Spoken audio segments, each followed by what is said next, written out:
Now we turn the attention to Brax. Brax, you find yourself eating a warm meal with a large fork and knife, because we know you're large, sitting cross-legged on the floor of an inn named Serenity, from the island nation to the Far East called Absalon. Okay, so you're basically in the Far East and you're sitting down having a meal, eating. So you can imagine that when basically imagine the camera coming down there, and what would we see when we look at you? Brax is a huge being. He is approximately 8 foot tall, 400 to 450 pounds. He is a half ogre, so not the most attractive of people. He has a huge set of tattoos running down the left side of his arm. He carries a ballista, and yes, a ballista, so he's that big, and a huge battle axe. They're crossed across his back. So, like I said, he's just a big, big individual. As a half ogre, your whole life has been dealing with persecution, because people don't understand you, though you are civil and you're good. But you've always had a problem, basically, of the torches and pitchforks, because they see you and they don't understand. They think monster. Frankenstein. Yeah, exactly. That syndrome has been a problem with you. But even in this Far East area of Absalon, you finally found a place, a small village, where you have found a people that treat you well and who don't actually persecute you. The people of this village they're different. They're beautiful. They're gentle. They're kind. They also have gold eyes. Okay, and the gold eyes will glow like a cat when you catch a cat in the moonlight, and you can see those glowing eyes. So they don't glow like, they don't emanate light, but when you catch it right, you'll actually see just a little extra light. And everyone in this village is that way. The children, the females, the male, all of them. But they look human, but they're also have an Eastern look to them as well. So this is an area where you finally have found peace. So this evening, you're obviously eating a warm meal, and what's great about this place too is they serve beef. In this area, beef is a delicacy. So here you are just sinking in and having a wonderful meal. Your surroundings are the traditional Eastern look of an inn too, where you're obviously sitting on the floor with a low-rise table, and the walls are made of almost like tissue paper with sliding doors and stuff, and the lamps have like little soft covers around them, and it's very beautiful and peaceful. And you finally did it. You finally found peace. When? Oh boy. Oh boy. Suddenly, you're sitting there with your meal, and then a fog starts rolling into the inn. Into this tavern that you're eating at, and all of a sudden you see this. You look around at the floor, and all of a sudden this fog just goes around and just engulfs the whole place, and then the door opens, and a very odd character comes in. He doesn't walk. He looks like he almost floats. What you see is he looks human, but he looks old. He has like a bald part of his head, but he has long flowing gray hair, long robes. And as he goes, it's almost like in Big Trouble Little China, where he's like, or Blues Brothers with the priest, the nun, yeah, that kind of thing. You don't ever really see his legs moving, but since he has a robe on, you can't quite tell. But it was definitely, so he's got your attention, and he comes in and he immediately just turns and looks at you. Now, what's interesting though is that no one else in the inn is responding to him. It's almost like they either don't see him or don't care. It's very interesting. And as he's coming up, he's singing to himself. Now, I can give you a better example of what he looks like, because I have a little wonderful piece of artwork to show you. Give me one sec here. He looks like that. You can pass that around too. Yeah. So as he's moving, you can see that long flowing light green turquoise scarf like flipping in the wind, and he Nothing that's good about that. So he basically locks eyes with you as he's singing, and then just approaches you, and then comes down and takes a seat. The song he's singing sounds something like, "Ring around the rosies, Right, singing in the rain, always makes you late for supper, man, you let me down. You let me down again.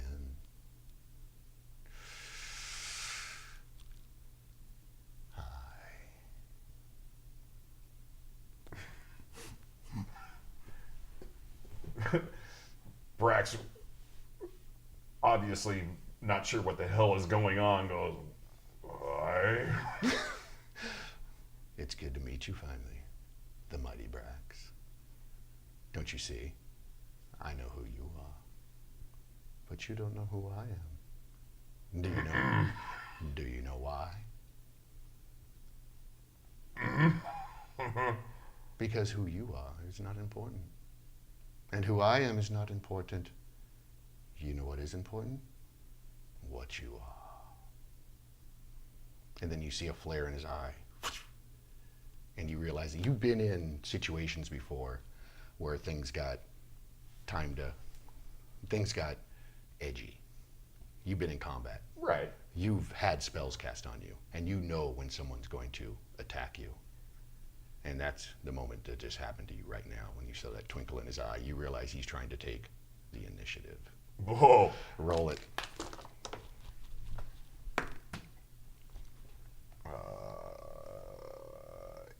14. He goes first. Of course he does. You see him, and he just looks at you. And then you can see he's actually manipulating a spell, but doing it in a way to where it's not drawing you and allowing an opening for you to seize an opportunity to make any types of attacks on him. And he succeeds and throws a spell on you. This spell, you need to make a will saving throw. 12. Not good enough. Suddenly, you go from this moment where your heart's literally pounding and you got this fucking guy, like, it's just like insane dude, like here singing songs and all this stuff. And you're like, and then all of a sudden everything just releases. And you just look, it's almost like in Wayne's World, Dream Weaver. And you now have a best friend. Someone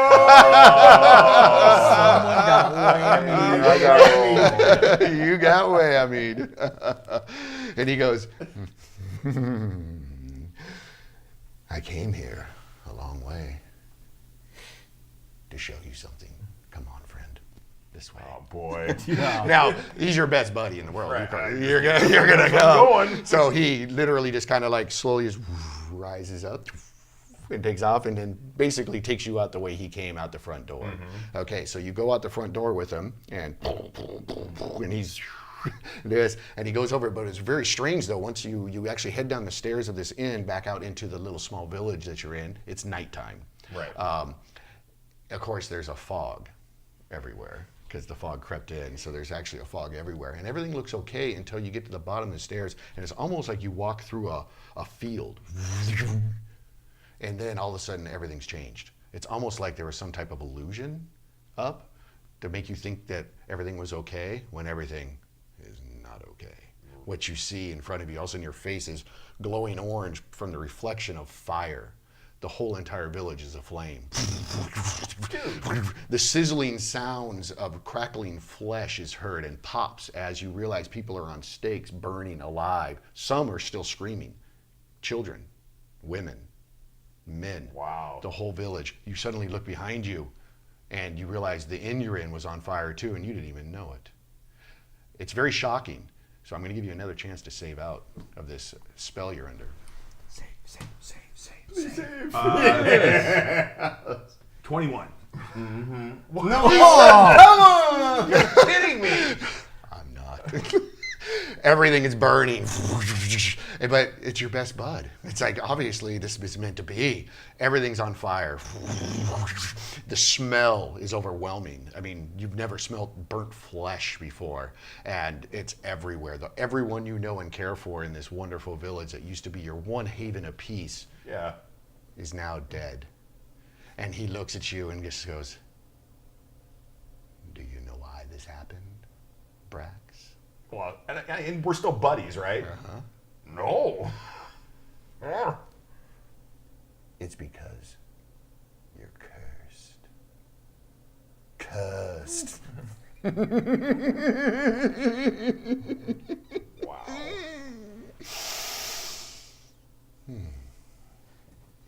he takes off.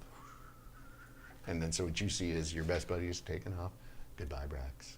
And then flaming buildings and stuff, and he just goes off in the distance. And as he's going off, he resumes his song, and he's all, Oh, him and I are gonna have a reckoning. sticks and stones don't break my bones. This always will be true. And when your mama's dead and gone, I'll sing this lullaby just for you. And off he goes into the distance. I think this the obligatory bum bum bum. Everything fades to black, as in like you would be watching a motion picture, and then it says 10 years later. That was your past. Okay. 10 years ago this event happened. It has put a mark on you. Oh, I get a little bit angry. Yes, exactly. So now, 10 years later, you spent the 10 years sailing the inner seas, trying to find another haven, a place where you won't be persecuted, where people understand you. And it took you 10 years, and you finally found it in a small pirate town called Shantytown. Okay, because it's a pirate town. Everyone's rambunctious and stuff like that. And for some reason, you became, by sailing all the seas, you became good on a ship. And you're useful. You're so strong and stuff. And they actually started accepting you. And now you've been here for a bit. You made friends, and you actually are finally accepted. So Shantytown is your new home. Okay. And you find yourself in your favorite place. You have a job. You work during the day in a lumberyard, because that's something you can do, carrying lumber. And but at nighttime, you love to go to your favorite establishment called the Frothy Mug. The frothy mug. And you have an old friend there who owns the establishment in Von Stad. And yes, and you love to get, a nice mug of ale at the end of the night, and have a drink, have a meal and stuff. So that's where you find yourself at now. So it's getting late in the evening. You're the last customer in the frothy ale, and your favorite maiden who works the bar. I'm trying to think of the name. Bar maiden. Bar maiden. Amanda comes up to you and taps you on the shoulder. Hey, big guy, we're gonna be closing up. So, Good night. well, the thing is though, you look down for a moment and you have the big mug. It's a huge oversized mug right. they keep specially for you. And you look at it, and at moments like this, it's half full. But when you look, and it's moments like this because you find yourself dwelling in that 10-year moment all the time and always remembering it, you realize that this mug isn't half full, it's just half full of regret. Wow. Deep thinking, ogre. You've never been able to shake that moment off of letting everyone die. And Right. you couldn't do, you were totally helpless, and you just got schooled. You obviously got schooled, and you're never going to let that happen again, clearly. So your friend Von Stad actually comes out from the kitchen, Right. and he shows up, and now Von Stad joins the adventure.